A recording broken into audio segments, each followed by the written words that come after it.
On the afternoon of March 11, 2011, at 2:46 p.m., the ground in Japan started shaking. But this wasn't a regular earthquake. It was one of the strongest ever recorded in the country's history, with a magnitude of 9.0. For several long minutes, buildings swayed as if they were made of paper. Roads split right down the middle. People tried to hold on to anything they could while the ground seemed to move in waves. But the worst was still to come. Minutes after the quake, a warning echoed throughout the archipelago. A tsunami was on its way. Giant waves, some reaching over 40 meters high, about 130 feet, crashed into the Japanese coast with relentless force. Entire cities were wiped off the map. Houses, cars, trains, everything was swallowed by the raging waters. Thousands of lives were lost in a matter of minutes. Japan, a country used to natural disasters, entered a state of shock and mourning, like never before. And in the midst of this absolute chaos, a man named Ikio Yokohama would lose not just his home, but also something that represented his identity, his Harley-Davidson motorcycle. When the waters finally reached the shore, there was nowhere to run. The tsunami surged inland, swallowing everything in its path. Once busy towns were submerged within minutes, turned into a vast sea of wreckage.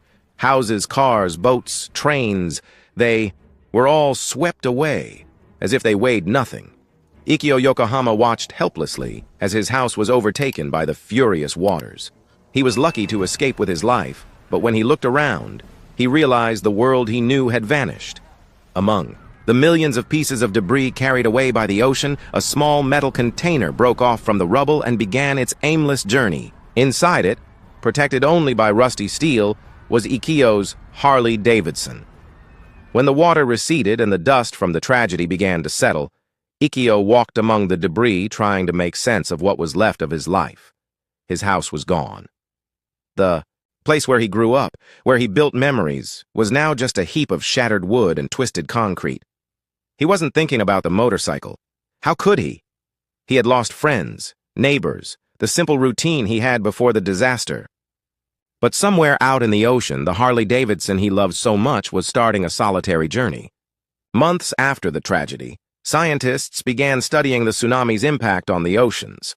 Thousands of tons of wreckage floated in the Pacific, carried by marine currents, cars, furniture, entire pieces of houses, all ending up at sea, forming a sort of garbage patch that spread out slowly.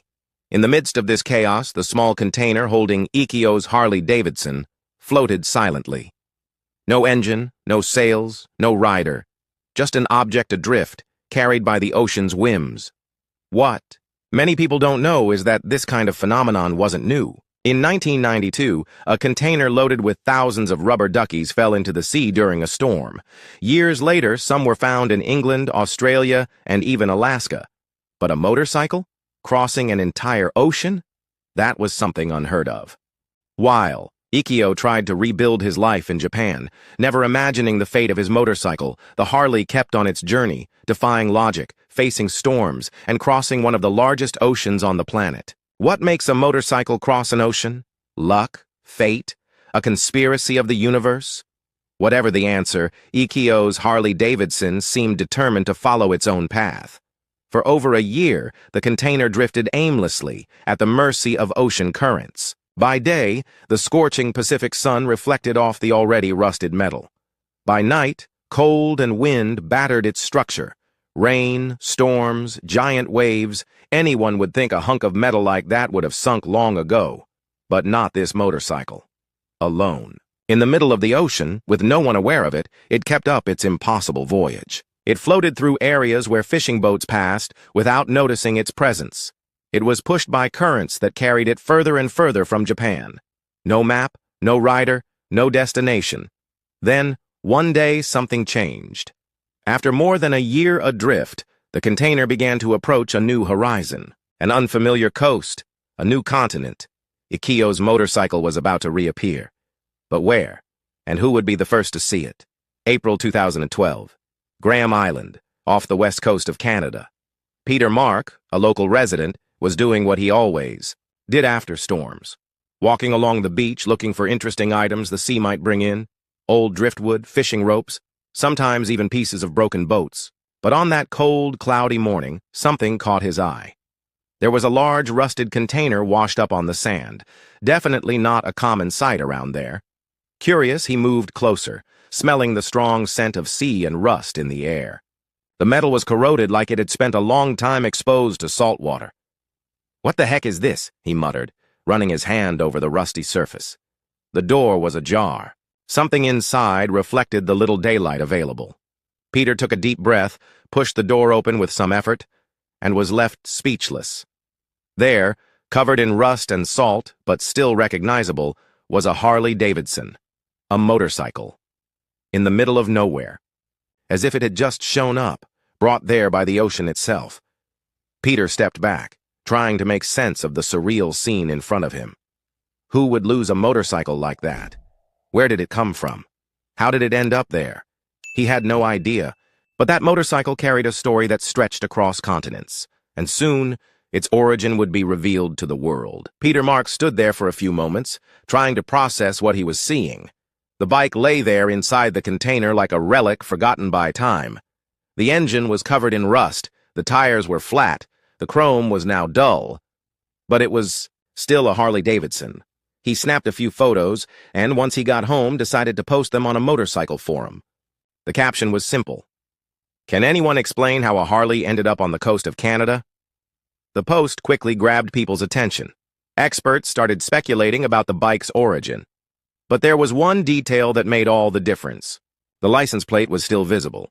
It was worn out, sure, but still legible enough for someone to notice it wasn't Canadian, nor was it American. It was Japanese. That information reached the authorities, who decided to investigate. Using the plate number and international vehicle records, they finally found a name: Ikio Yokohama.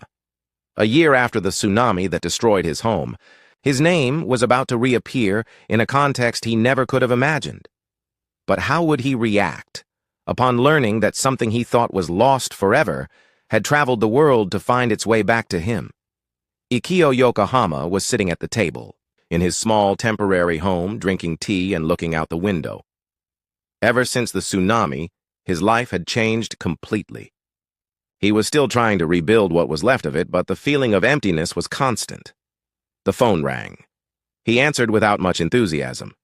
"Mr. Yokohama?" said a voice in English on the other end of the line.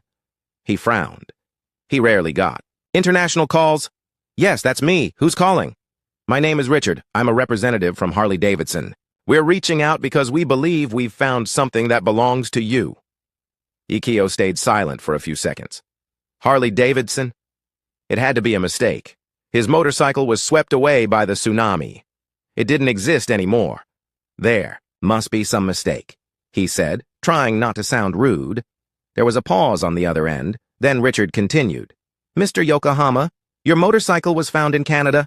Ikio's world seemed to stop. "Canada?" he repeated, incredulous.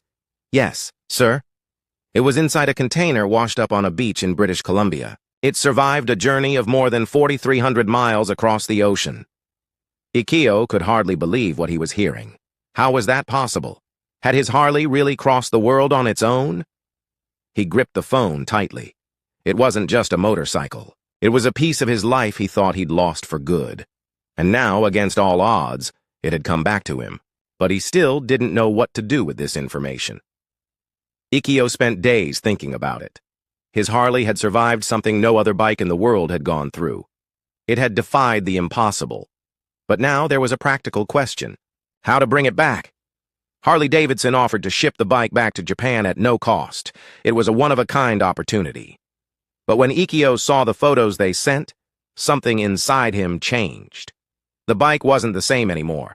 Rust had taken over. The engine was beyond repair. It wasn't the symbol of freedom he remembered. It was a survivor of a tragedy, just like him. He thought about everything he'd lost: the house, his friends, the life he had before. Would bringing it back make sense? Or did it now belong to this new story, this new fate? One night, while looking out at the sea, he made his decision. He picked up the phone and called Harley-Davidson back. "I wanted to stay there," he said. "In Canada?" Richard asked, surprised. "No. I wanted to go to the Harley Museum in the United States. I want people to see what it's been through."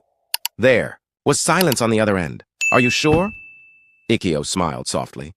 Yes, my bike crossed an ocean. It belongs to the world now. A few months after Ikio's decision, Harley-Davidson arranged for the bike to be transported to the United States.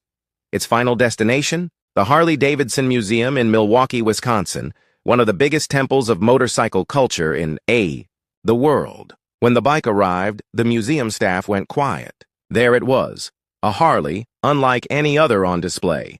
It wasn't shiny, it wasn't restored, it didn't have a polished engine like the others. On the contrary, its structure was covered in rust, salt marks, and scars from its impossible journey, and that was exactly what made it special. News spread quickly. Bikers, journalists, and curious onlookers started visiting the museum to catch a glimpse of the Harley that crossed the ocean. The effect was immediate. Many stood in silence before it, trying to imagine how such a thing was possible. Next to the bike, a simple plaque explained its story. In memory of those who lost everything in the 2011 tsunami. This motorcycle crossed the ocean on its own, but it's not a symbol of loss. It's a symbol of resilience. Ikio's bike wasn't just a vehicle anymore. It had become something much bigger. Everyone who stopped in front of it at the museum saw more than a rusted Harley-Davidson. They saw a story of survival, resilience, and fate. Many saw it as a metaphor for their own lives. Just like that bike. How many people had been swept away by life's tragedies? How many had been cast adrift, not knowing if they would ever find a new path?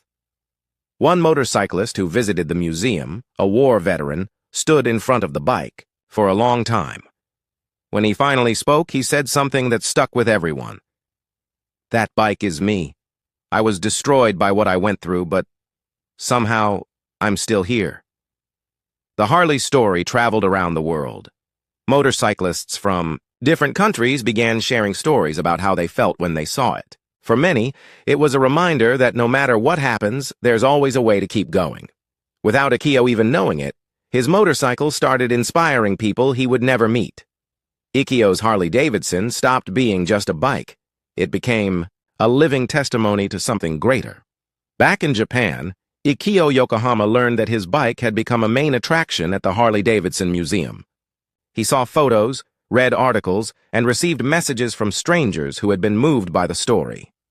One day, an American journalist got in touch and asked, "Do you regret not bringing the motorcycle back?" Ikio smiled gently before answering, "No.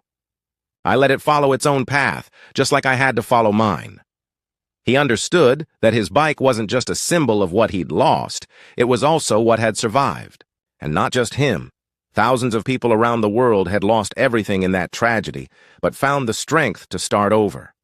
Now showcased for the entire world, that Harley-Davidson didn't just tell the story of one motorcycle. It told the story of everyone who, in some way, was swept away by life but still managed to keep going.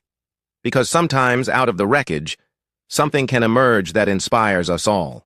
What makes a story unforgettable? Sometimes it's not just what happened, but what it represents. Ikio's Harley-Davidson could have been just another object lost in the tsunami. It could have sunk into the ocean, vanished without a trace. But for some reason, it survived. It kept going, and in its own way, just like the motorcycle, so did many other people who went through tragedies. The journey of this Harley isn't just about a bike that traveled the world on its own. It's about resilience, destiny, and new beginnings. Even when everything seems lost, life has mysterious ways of surprising us. What we think has disappeared can one day reappear in a completely unexpected way, as Ikio said in an interview years later. "I thought my motorcycle was gone forever, but it found a new path, just like I had to find mine." The tsunami took everything from Ikio, but somehow it returned a piece of him on the other side of the world. It makes you wonder, how many times do we think something is lost, when in reality it's just following a new path? How many times do we assume something is over, yet it still has a purpose we can't see at the moment? Sometimes life takes turns that defy logic, and in the midst of those turns, we find answers we never expected. If something you lost came back to you in a totally unexpected way? Would you try to rescue it, or accept that it has a new destiny? What does this story make you think about the surprises life has in store for us? And if you enjoyed this story, go ahead and leave your like, share it with that friend who loves a good historical mystery, and of course, subscribe to the channel so you don't miss any upcoming sea adventures. Oh, and click on the video that's popping up right here on the screen. If this story blew your mind, the next one will leave you speechless. Big hug, and see you in the next sea story.